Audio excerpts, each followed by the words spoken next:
কোথায় যাব? পার্কস্ট্রিটে সব সিভিক ভলেন্টিয়ারদেরকে জামা কাপড় দিয়েছে। একটি সিভিক মহিলা ওর সালোয়ার কামিজটা রেখে দিয়েছে। থানাতে যে পুলিশ আছে, সেই পুলিশ রাতের বেলা রেস্ট রুমে ওই সিভিক মেয়েটিকে দেখে তার সালোয়ার কামিজটা দিতে যাচ্ছে, ওখানে তার শ্লীলতাহানি করছে। এই মেয়েটা তো চাকরি করতে গেছে, কোথায় যাবে বলুন তো? কোথায় যাবে? হাওড়াতে একটি 13 বছরের মেয়ে एडमिट হয়েছে, তার ट्रीटमेंट হবে। जो लड़का उसका सीटी स्कैन करेगा, उसको स्ट्रेचर में वो सीटी स्कैन रूम में लेकर गया और उसका कपड़ा खोल दिया। কোথায় যাব? কোথায়? Birbhum, Nalhati, Chatra primary health centre, নার্সকে ডাক্তার রেপ করেছে।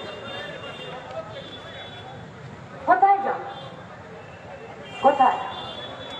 हाँ, इस भारतवर्ष में और इस दुनिया में बाप भी अपना बेटी का रेप करता है, ये भी सच है। আমরা জয়নগর থানা থেকে, জয়নগর থানার এটা প্রথম অভিযোগ এদের বিরুদ্ধে। পার্থ চ্যাটার্জি যেদিনকে অ্যারেস্ট হয়ে গেল, তারপর থেকে যখন ওখানে এসএসকেএমে নিয়ে যেত, দেখেছেন ওকে হুইল চেয়ারে বসিয়ে নিয়ে যেত। ताकि राजवंश कोनो व्यापार नहीं। भारत का संविधान ही ऐसा है कि आप रेपिस्ट हो, आप मर्डरर हो, आप जो कुछ भी हो, लेकिन जब कानून के कब्जे में आप हैं तो आपका ट्रीटमेंट, आपका खाना पीना, आपका रहन सहन सरकारी देखरेख में होगा। इसीलिए पश्चिम बंगाल का बेरोजगार नौजवानों का ওদের মেধার যখন সওদা করে ফেলেছিল পার্থরা, তো সেই পার্থকেও যখন হসপিটালে নিয়ে যেত তো হুইল চেয়ারে বসিয়ে নিয়ে যেত। একজন মহিলা ওকে জুতো ছুঁড়ে মেরেছিল, সেটা আলাদা কথা। তাহলে পুলিশের হাতে পড়ে গেলে তার সব রকম সেফটিটা খুব প্রয়োজন। যারা জয়নগর থানাতে আজকে অভিযান করার জন্য এসেছিলেন, বুকে হাত দিয়ে বলুন তো, এই জয়নগর থানাতে একটি ছেলেকে এরা পিছিয়ে মেরে ফেললো না কিছুদিন আগে? মানলো না এরা? কি মেরেছে? তো মেরেছে কিনা? এদের আছে অধিকার? কোন অধিকার? কোন দুষ্কৃতিকে, কোন অপরাধীকে, কোন रेपिस्ट और जिस लड़का को इस जयनगर में लेकर आया था उसको ये लोग पीट कर मार दिया।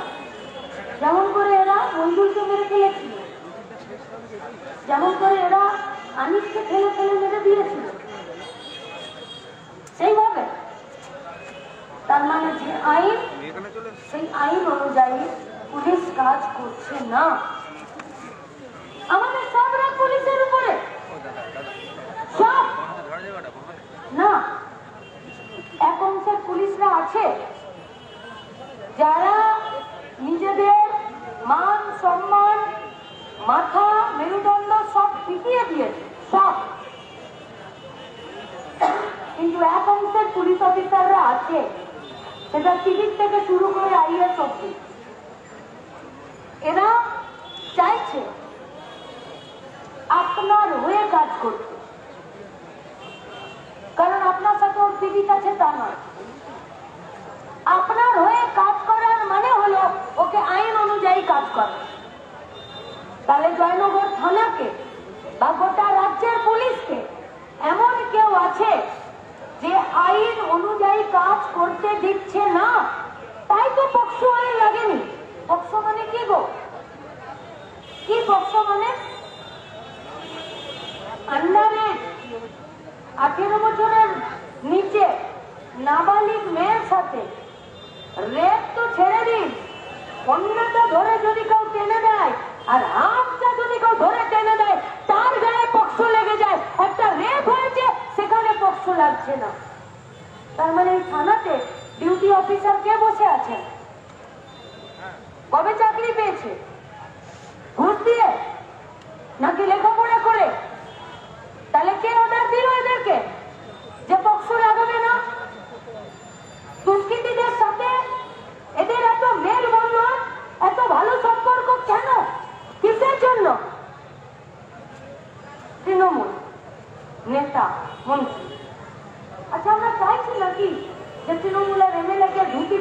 দৌড়ে দৌড়িয়ে মারুক?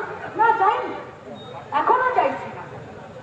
আমরা চাইছি নাকি যে তৃণমূলের সাংসদের গাড়ি ভাঙচুর করে দিক? না, এখনো চাইছি না, আমরা চাইছি না। এই যে ব্যানারে দাঁড়িয়ে আছি সেই ব্যানার আমরা এটা চাই না, চাই না আমরা এটা। কেন চাই না? যদি এটা হয়ে যায় তাহলে সমাজের সব ভারসাম্য স্থিতিস্থাপকতা নষ্ট হয়ে যাবে।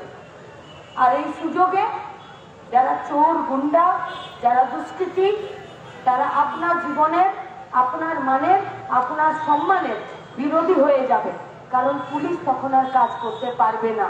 তাহলে এখনো পর্যন্ত আমরা ভরসা রাখতে চাইছি আইনি ব্যবস্থার উপরে এবং পুলিশের উপরে। আমরা কি খুব অন্যায় করছি? খুব অন্যায়। আমরা কি চাইছি উত্তর দিনাজপুরের রায়গঞ্জের, কালিয়াগঞ্জের মতন পুলিশকে একটা ঘরে ঢুকিয়ে আর একটা লাঠি দিয়ে খুঁচিয়ে খুঁচিয়ে একটা হিংস্র পশু, একটা সাপের মতন তাদেরকে মেরে ফেলে দিন? না, আমরা তো চাইছি না। তাহলে কি মমতা ব্যানার্জি চাইছেন? তাহলে কি দিদি চাইছেন? তাহলে কি কলকাতা পুলিশ কমিশনার চাইছেন? তাহলে কি বারুইপুর চাইছে? এসডিপিও, ওসি, তাহলে কি জয়নগর থানার বড়বাবু চাইছেন যে পুলিশকে রাস্তায় দেখলে সাধারণ মানুষ রাগে ক্ষোভে এদেরকে পিটিয়ে মেরে ফেলো? কে চাইছে? কে চাইছে? যারা চাইছে তারা পুলিশকে আইন অনুযায়ী কাজ করতে দিচ্ছে না। আমাদের অভিযান আপনাদের গেট আর ব্যারিকেড টপকে আপনাদের অফিসে ঢুকে ধুমধুমার করার চেষ্টা ছিল না। আমাদের অভিযান ছিল আপনাদের মাথা, চোখ আর বিবেকের উপরে যে পুলিশি এবং তৃণমূলী যে ব্যবস্থার যে ব্যারিকেডটা আছে সেই ব্যারিকেডটা ভাঙার চেষ্টা করে গেলাম। যদি পারেন ওই ব্যারিকেডটা ভেঙে দিন, নইলে কালকে আপনাদের হাড়গোড় গোটা রাজ্যের মানুষ গোটা রাখবে কিনা তার দায়িত্ব এই পশ্চিমবঙ্গ নেবে না। দুটো কাটা একসঙ্গে কি করে চলতে পারে গো? एक तरफ स्टेट का CM, chief minister Mamata Banerjee वो पूजा पंडाल में जा रही है और जाकर फीता काट रही है, পুজোর উদ্বোধন করছে। পুজোর বিরোধী না? কেন হবে? আপনি চান বা না চান, মহালয়ার দিন থেকে আমাদের এই ভারতবর্ষের পশ্চিমবঙ্গের ওয়েদার এমন হয় যে এমনি এমনি আলুটা একটু বেশি থাকে, এবছর নিম্নচাপে রোদটা একটু কম। আপনি চান বা না চান, দূরেও কোনো ঢাক বাজলে মনটাতে একটু আনন্দ হয়। আপনি চান বা না চান, দুটো জামা কাপড় কেনার যোগ্যতা বা আমাদের ক্ষমতা থাকুক বা না থাকুক, বাজারের পাশ দিয়ে এলে পুজোর আগে কাটে দুদিকে জামা কাপড়ের একটু বেশি সম্ভার হয়, সেটা দেখা যায়। চারিদিকে একটু লাইট হয়, চারিদিকে একটু বেশি দোকান বসে, চারিদিকে একটু গান হয়, সেটা মনে এলেও যার পাতে ভাতও জোটে না তার মনেও একটু উৎসব হয়। এইটা পশ্চিমবঙ্গ, এইটা সেই পশ্চিমবঙ্গের পুজোর উদ্বোধন রাজ্যের মুখ্যমন্ত্রী তিনি ফিতে কেটে করছেন। আর আজিকর, জয়নগর, ওদিকে ভূপতিনগর, পূর্ব মেদিনীপুর, আমাদের বাংলার মেয়েদের ধর্ষিতা হয়ে খুন হয়ে যাওয়া লাশগুলোর লাশ কাটা ঘরে কপাল থেকে জনি পর্যন্ত কাটা হচ্ছে। দুটো কাটা একসঙ্গে তুলতে পারে? হবে? মেনে নেওয়া যায়? अपराध प्रवणता बाढ़िए पश्चिम बंगाल की सरकार असामाजिक तत्व को ये लोग बढ़ावा दिए हैं। पुलिस अपना काम नहीं किया है, इसीलिए आज के कालो अन्धकार সময়ের আর ওই জগতের যারা পিতরা আছে তারা আজকে গোটা সমাজটার অধিকার দখল করে নিতে চাইছে। আমাদের লড়াই তার বিরুদ্ধে, এছাড়া আমাদের লড়াই আর কিছুর বিরুদ্ধে নয়, কিছুর বিরুদ্ধে নয়।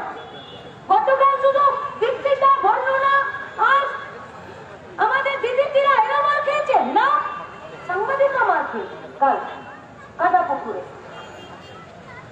কাটাপুকুরে, সাংবাদিকরা মার খেয়েছে। সন্ধ্যাবেলা তাদেরকে মেডিকেল করাতে হয়েছে। তাহলে ছবি সিভিক তুলতে পারে, ছবি পুলিশ তুলতে পারে, ছবি মিডিয়া তুলতে পারে না।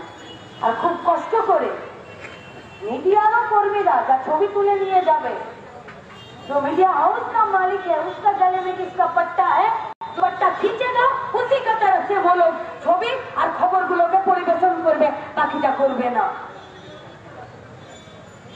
কেস দিচ্ছে, কলতান বলেছে, দীপশিতা বলেছে। আমার একদম শেষ কথা আপনাদের কাছে, লড়ে যান। আজকের পর ওই মেয়েটি বিচার পাবে কিনা, আর্থিকর বিচার পাবে কিনা, ভূপতিনগর বিচার পাবে কিনা, পাঁচটিতের সিভিক ভলেন্টিয়ার, হাওড়ার রুগী মেয়েটি আর চাকদার হেলথ সেন্টারে নার্স, ওরা বিচার পাবে কিনা আমরা জানি না, কিন্তু অন্তত পক্ষে কারণ মুখোশটা খুলে দেবার জন্য এই আন্দোলনটাকে জারি রেখে দিন। আর যদি আমাদেরকে কেস দেয় পুলিশ, আর আমাদের বিরুদ্ধে পুলিশ যদি এফআইআর করে, আমাদের কোনো অভিযোগ নেই, করুন এফআইআর, কিন্তু আমাদের বিরুদ্ধে এফআইআর করার সাথে সাথে এই গ্যারেন্টিটা দিতে হবে যে বাংলার মেয়েদের ধর্ষিতা হয়ে খুন হয়ে যাওয়া ডেড বডিগুলো যাতে আর মর্গে না যায়, আর মেয়েগুলো যাতে ধর্ষিতা না হয়। আপনারা মানে গন্ডায় আপনারা আমাদের বিরুদ্ধে এফআইআর দিন, আমরা মাথা পেতে এফআইআর নেব, কিন্তু বাংলা তার নিজেদের মেয়েদের নিরাপত্তা চায়, আর বাংলা তার নিজেদের মেয়েদের মান সম্মানটাকে বাঁচাতে চায়। সেই বাঁচানোতে যদি পারেন তো গোটা জয়নগরে আজকে যারা উপস্থিত হয়েছেন তারা এই লড়াইয়ে প্রতিটা দিন রাস্তায় থাকুন, রাস্তায়। আমরা বক্তৃতা করছি আর মাটা ফিট হয়ে হয়ে পড়ে যাচ্ছে। আমরা এখানে বক্তৃতা করছি আর বাপকে যখন জিজ্ঞেস করছে, মেয়েটাকে যখন দেখলেন ফ্রকটা কতটা উপরে ছিল, কোথা দিয়ে রক্ত বেরোচ্ছিল, চুলগুলো এরকম ছিল কিনা, তখন বাপটা যখন ভেতরে কি বলেছে আমরা জানিনি, বাইরে এসে যখন ওর বাবাকে জিজ্ঞেস করছি, ওর বাবা তখন বলছে আমি আর কিচ্ছু জানি না, আমাকে আর কিচ্ছু জিজ্ঞেস করবেন না। একটা মেয়ে বা একটা তার বাবা তার মায়ের এই অবস্থাটাই হয়। আমরা, আপনারা, গোটা পশ্চিমবঙ্গের মানুষ আমরা একসাথে রাস্তায় থেকে শুধু এটুকু শপথ নিতে পারি যাতে আর কোনো মাকে তার কোল যাতে খালি হতে না হয়, আর কোনো বাবাকে যাতে পুলিশের সামনে, ম্যাজিস্ট্রেটের সামনে এই রিপোর্টটা না লেখাতে হয় যে আমার মেয়েকে যখন আমি একদিন পর খুঁজে পেলাম আমার মেয়ের ফ্রকটা তার কোমরের উপরে ছিল না নিচে ছিল, এই লাইনটা যাতে কোনো বাবাকে না বলতে হয়। তার জন্য রাস্তায় থাকুন, লড়াইয়ে থাকুন, মাথা উঁচু করে থাকুন। হেড কালচার শুধুমাত্র আর্জি করে নেই, হেড কালচার পাড়াতে আছে, হেড কালচার জয়নগর থানাতে আছে, হেড কালচার যারা আজকে গোটা রাজ্য জুড়ে ফুলতলিতে এই স্লোগান শাউটিং করছে যে হিন্দুর ঘরের মেয়ের রেপ হলো কেন, সরকার জবাব দাও। আমরা তাদেরকে বলছি আপনারাও হিন্দু মুসলমান করে হেড কালচারটাকে বাঁচিয়ে রাখার চেষ্টা করছেন, তাই মাথাটাকে পরিষ্কার রাখুন, রাস্তায় থাকুন, অন্যায়ের বিরুদ্ধে রুখে দাঁড়ান। কোনো পুলিশ, কোনো সরকার, কোনো আইন, কোনো বিজেপি কারো দম হবে না আপনার আমার এই সমাজ, এই সুস্থতা, এই সংস্কৃতির জায়গা থেকে পশ্চিমবঙ্গকে বের করে নিয়ে যাওয়ার। আমরা যদি দাঁড়িয়ে যাই পশ্চিমবঙ্গের নিজের সংস্কৃতিতেই থাকবে, আর আমরা যদি ঘরে ঢুকে যাই এই পশ্চিমবঙ্গকে আর কেউ বাঁচাতে পারবে না। আপনাদেরকে রাস্তায় থাকার আহ্বান জানিয়ে আমার কথা শেষ করছি। ইনকলাব জিন্দাবাদ।